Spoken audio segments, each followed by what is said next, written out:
The year is 717. The Byzantine Empire's borders are crazy. Slavs in Europe, Lombards in Italy, Muslims took Africa, Egypt, and the Levant. They lost Spain to the Visigoths. The Muslims were trying to siege Constantinople. The emperor at this point was Leo III the Isaurian, the founder of the Isaurian Dynasty. He'd stop the second Arab siege of Constantinople.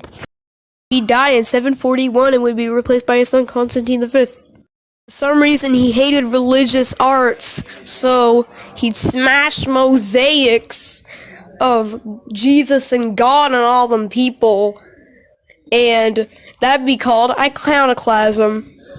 It'd be one famous thing about the Isaurian Dynasty. In 756, Rome fell to the Lombards, never to be ruled by the Romans ever again. A few years later, the Frankish king carved out some land to be directly governed by the Pope, which is the precursor of modern Vatican City. Constantine V died in 775. He was replaced by Leo IV the Khazar. His mother was a Khazar princess. He only reigned for a few years. After he died, he was replaced by his 9-year-old son Constantine VI. His mother would be his regent for the entirety of his reign, even though he was an adult by the last years.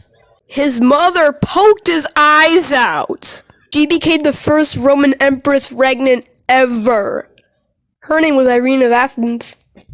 The borders looked like this.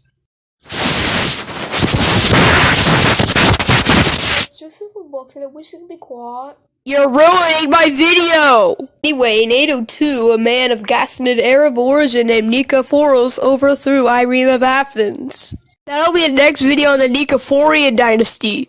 I'll include the Nicephorian and Amorian Dynasty in this video, because they're all short-lived. So anyway, in 802, a man named Nikephoros overthrew Irene of Athens. Nikephoros was old.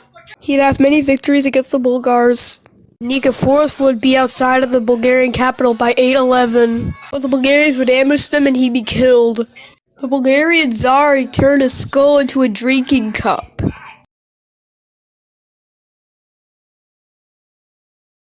He'd be replaced by Staurakius, who'd have a short reign, and he'd be replaced by Michael I.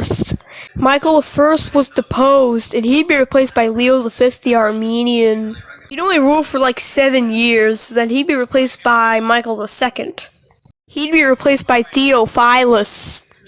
Theophilus died in 843, and he'd be replaced by his 3-year-old son, Michael III.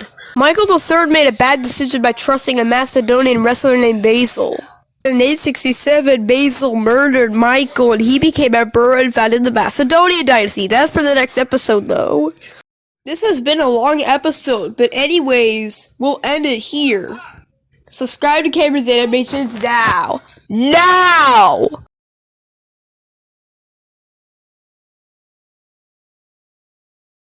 Again, subscribe to Cameron's Animations or else it will not be good. I'm just giving you guys a hard time, but subscribe still.